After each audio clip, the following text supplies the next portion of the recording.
সুপ্রিয় দর্শক, বাংলাদেশে মে মাসের 20 তারিখ থেকে স্টারলিং তাদের অফিসিয়ালি কার্যক্রম শুরু করেছে। অর্থাৎ মে মাসের 20 তারিখ থেকে বাংলাদেশের নাগরিক যারা রয়েছেন তারা চাইলে স্টারলিংকের সেটআপ নিয়ে ইন্টারনেট ব্যবহার করতে পারবেন।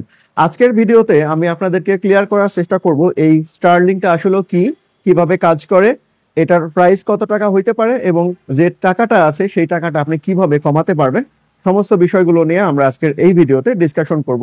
আপনারা অলরেডি বিভিন্ন জায়গা থেকে বিভিন্ন ভিডিওর মাধ্যমে বা খবরের মাধ্যমে জেনে গিয়েছেন যে স্টারলিংকের ইন্টারনেট সেটআপটা বেশ ব্যয়বহুল এবং মাসিক যে ফিটা রয়েছে সেই ফিটাও কিন্তু অনেক বেশি পরিমাণে। বাট যদি আপনারা কৌশল অবলম্বন করেন তাহলে কিন্তু এই মাসিক ফি এর পরিমাণটা খুব সহজেই কমিয়ে নিতে পারবেন। এই কমানোর যে পুরো প্রক্রিয়াটা, সেই পুরো প্রক্রিয়ার সহ সবকিছু আজকের এই ভিডিওতে আমি আপনাদের এক্সপ্লেন করার চেষ্টা করব। সো যারা ভিডিওটা দেখছেন তারা এই ভিডিওতে লাইক প্রেস করে ভিডিওর পরবর্তী অংশটুকু কন্টিনিউ করবেন। প্রথমে আসি স্টারলিংক ইন্টারনেটটা আসলে কি। সুপ্রিয় দর্শক, আপনারা অনেকেই হয়তো জানেন ইলন মাস্ক তাদের স্টারলিংকের যে ইন্টারনেট সেটআপ করার জন্য স্পেস এক্স এর মাধ্যমে অনেকগুলো স্যাটেলাইট, এটা কয়েক হাজার স্যাটেলাইট কিন্তু সৌরজগতে পাঠিয়ে দিয়েছেন এবং এটা যে সৌরমণ্ডলের নিম্ন কক্ষপথ রয়েছে সেই নিম্ন কক্ষপথে কিন্তু প্রত্যেকটা স্যাটেলাইট কিন্তু রাউন্ডিং করছে, অর্থাৎ ঘুরছে। আর আপনি যখন স্টারলিংকের ইন্টারনেটটা নেবেন তখন আপনাকে স্টারলিংকের পক্ষ থেকে একটা অ্যান্টেনা অর্থাৎ সেটআপ দেওয়া হবে। এই অ্যান্টেনাটা কিন্তু সরাসরি কানেক্টেড থাকবে আকাশে যে সমস্ত স্যাটেলাইটগুলো ঘুরছে সেই সমস্ত স্যাটেলাইটের সাথে। এই স্যাটেলাইটের সাথে যখন আপনি কানেক্টেড থাকবেন তখন দেখা যাবে যে আপনি সরাসরি ওই কৃত্রিম উপগ্রহ থেকে, স্যাটেলাইট থেকে সিগন্যাল গ্রহণ করে আপনি ইন্টারনেটটা ব্যবহার করতে পারবেন।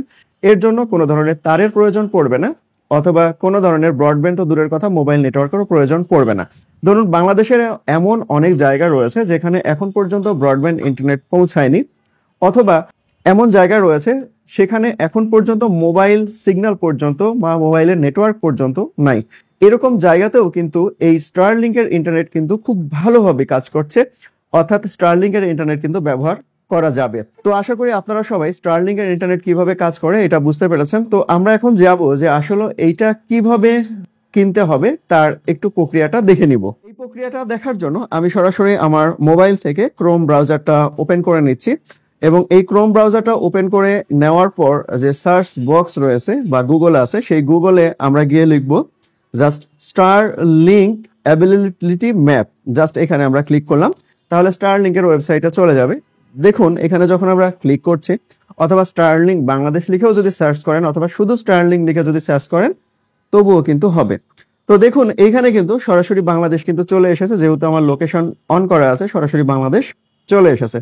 তো এইখানে দেখুন আমরা যদি একটু জুম ইন করি তাহলে আমরা দেখতে পাবো যে এখানে বাংলাদেশ এবং এখানে কিন্তু ভুটান, এই দুইটা দেশে এখন স্টারলিংক অ্যাভেলেবল আছে। আশেপাশে ইন্ডিয়া, তারপরে পাকিস্তান, চায়না সহ আরো যে দেশগুলো আছে এই দেশগুলোতে কিন্তু এখন পর্যন্ত স্টারলিংক অ্যাভেলেবল নাই। এইদিকে আবার অনেক দেশে স্টারলিংক অ্যাভেলেবল রয়েছে। তো এইখানে আমরা যখন বাংলাদেশে চলে আসছি তখন আমরা বাংলাদেশ থেকে কিন্তু স্টারলিংকের ইন্টারনেট খুব সহজেই নিতে পারবো। তো এটা নেওয়ার জন্য আমি কিন্তু এখন আর বাংলাদেশ এভাবে খুঁজে পাচ্ছি না। তো এখন আমি আর এখানে বাংলাদেশ ঠিকমতো খুঁজে পাচ্ছি না, কোন জায়গায় চলে গেল টিপতে টিপতেই। তো এখন এখানে দেখুন এই জায়গাতে টাইপ অ্যান্ড সিলেক্ট, এই জায়গাটাতে যদি আমরা ক্লিক করে জাস্ট রাজশাহী লিখে দিই, আমি যেহেতু রাজশাহীতে আছি সো আমি রাজশাহী লিখে দিলাম, রাজশাহী ডিস্ট্রিক্টটা এখানে লিখে দিলাম। দেন এইখানে দেখুন যে অর্ডার নাও, এখানে কিন্তু ম্যাপে কিন্তু এবার রাজশাহী চলে এসেছে। তো এখান থেকে যদি অর্ডার নাও বাটনের উপর ক্লিক করে দিই তাহলে দেখা যাবে আমাদেরকে পরের ধাপে কিন্তু নিয়ে যাবে। তো অলরেডি কিন্তু আমরা পরের ধাপে চলে গিয়েছি। এই জায়গাটা যখন আমরা আসছি তখন কিন্তু দেখতে পাচ্ছি যে রাজশাহী ডিস্ট্রিক্টে কিন্তু স্টারলিংকের ইন্টারনেট অ্যাভেলেবল আছে এবং এখানে সার্ভিসের ব্যাপারটা রয়েছে।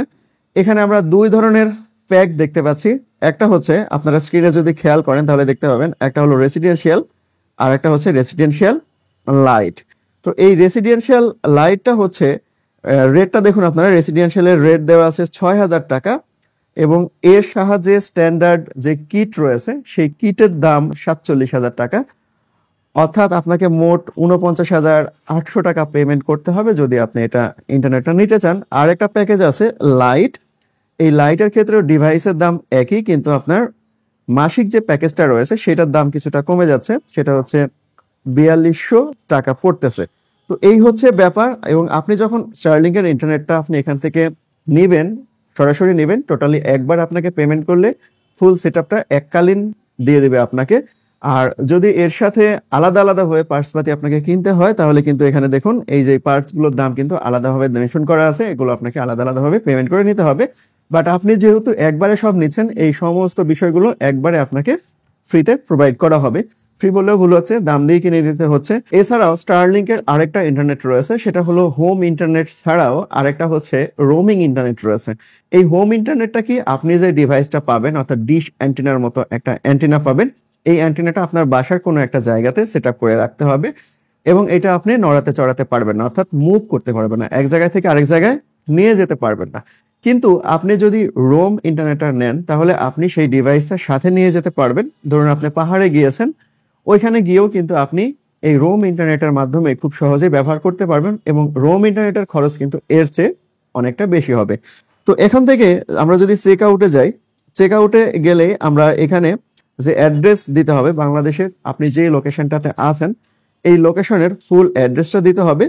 অ্যাড্রেস দেওয়ার পর এর পরের ধাপে যদি যাই তাহলে আমরা পেমেন্ট করতে অপশন পাবো। এই পেমেন্ট অপশনটা কিন্তু অবশ্যই আপনাকে ডলারে পেমেন্ট করতে হবে, যেহেতু এটা বাইরে পেমেন্ট হয়ে যাবে, সো এটা ডলারে করতে হবে। এর জন্য আপনার প্রয়োজন পড়বে ডুয়াল কারেন্সি ডেবিট অথবা ক্রেডিট কার্ড। এবং ক্রেডিট কার্ড বা ডেবিট কার্ড দিয়ে পেমেন্ট করে দেওয়ার পর সাথে সাথেই যে আপনি এই ডিভাইসটা পেয়ে যাবেন এমনটা না, কারণটা হচ্ছে এই ডিভাইসটা আমেরিকা বা অন্য কোনো দেশ থেকে আসবে, সেটা আসতে মোটামুটি 1 মাসের মতো সময় লেগে যেতে পারে। এরপরে আপনাকে সেট আপ করে দেওয়া হবে, তারপরে আপনি চাইলেই ইন্টারনেট ব্যবহার করতে পারবেন। তো এইভাবে কিন্তু আপনি স্টারলিংক এর ইন্টারনেটের সংযোগটা নিতে পারবেন। এখন এই স্টারলিংক এর ইন্টারনেট সেট আপ করতে যে খরচটা পড়তেছে প্রায় 49,000 টাকা, এই পরিমাণ টাকা খরচ করে আমাদের আসলে এই ধরনের পরিষেবা নেওয়া প্রায় অসম্ভব ব্যাপার। তাহলে কি আমরা নিতে পারবো না? হ্যাঁ, আমরা অবশ্যই নিতে পারবো। কিভাবে পারবো? ধরুন আপনি একটা বিল্ডিং এ অবস্থান করছেন, সেই বিল্ডিং এ 10টা ফ্ল্যাট রয়েছে। তো এই 10টা ফ্ল্যাটের সবাই মিলে আপনি যদি স্টারলিংকের এই ডিভাইসটা কিনেন এবং স্ট্যান্ডার্ড যে প্যাকেজটা আছে 6,000 টাকার যে প্যাকেজটা আছে, এই প্যাকেজটা যদি আপনারা কিনেন তাহলে মোটামুটি 300 এমবিপিএস পর্যন্ত স্পিড পাবেন এবং এই স্পিডটা কিন্তু বাংলাদেশের কোনো ইন্টারনেট প্রোভাইডার দিচ্ছে না, এত হাই স্পিড ইন্টারনেট কিন্তু কেউ দিচ্ছে না।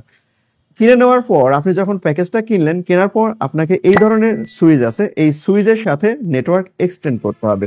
এক্সটেন্ড করে ধরুন 10টা আপনি এক্সটেন্ড করে নিলেন, তারপরে আপনার ইজিলি কিন্তু খুব ভালোভাবেই ব্যবহার করতে পারবেন। অথবা লোকাল যে রিপিটারগুলো রয়েছে, রাউটারের যে রিপিটারগুলো রয়েছে, সেগুলো ব্যবহার করেও কিন্তু খুব সহজে আপনারা নেটওয়ার্ক এক্সটেন্ড করে সবাই খুব সহজেই ব্যবহার করতে পারবেন। ধরুন আপনি 4200 টাকার প্যাকেজটা নিয়েছেন, আপনি ব্যবহার করছেন মোট 10 জনে, তাহলে হিসাব করে দেখুন 10 দ্বারা এই যে 42 যদি ভাগ করেন তাহলে 420 টাকা কিন্তু আপনি ইন্টারনেট ব্যবহার করতে পারবেন পুরো মাস জুড়ে। তো এইভাবে আপনারা কিন্তু খুব সহজেই আপনি খরচ কিন্তু কমিয়ে নিয়ে আসতে পারবেন এই স্টারলিংকের। তো স্টারলিংক ইন্টারনেটের আসলে আমাদের দেশে অনেক জায়গাতে খুব বেশি প্রয়োজন, বিশেষ করে দুর্গম অঞ্চলে যে সমস্ত জায়গাগুলোতে মোবাইল ইন্টারনেট নাই বা মোবাইল নেটওয়ার্ক নাই অথবা ব্রডব্যান্ড ইন্টারনেট কোনোভাবে পৌঁছায়নি বা ফিউচারে পৌঁছানোর সম্ভাবনাও কম, সেই সমস্ত জায়গাগুলোতে কিন্তু বেটার সলিউশন হতে পারে এই স্টারলিংকের ইন্টারনেট। আর আমরা যারা সমতল ভূমিতে আছি তাদের জন্য খুব বেশি প্রয়োজন না হলেও বিভিন্ন পরিস্থিতি বিবেচনা করে দেখা যাচ্ছে ঝড় ঝাপটা বা কোস্টাল এরিয়াতে বিভিন্ন সময় প্রাকৃতিক দুর্যোগ হয়ে থাকে, তারাও যদি এই ধরনের ইন্টারনেট ব্যবহার করেন তাহলে কিন্তু আপনারা কোনো সময় লাইন বিচ্যুত হওয়ার সম্ভাবনা কম থাকবে। তো আজকের ভিডিও এতটুকুই ছিল, আশা করি আমি আপনাদের সমস্ত বিষয়ে ক্লিয়ার করতে পেরেছি। তারপরেও যদি কোনো প্রশ্ন থেকে থাকে তাহলে ভিডিওর কমেন্ট বক্সে করবেন, আমি ইনশাল্লাহ উত্তর দেওয়ার চেষ্টা করব। তো সবাই ভালো থাকবেন, সবাইকে অনেক ধন্যবাদ।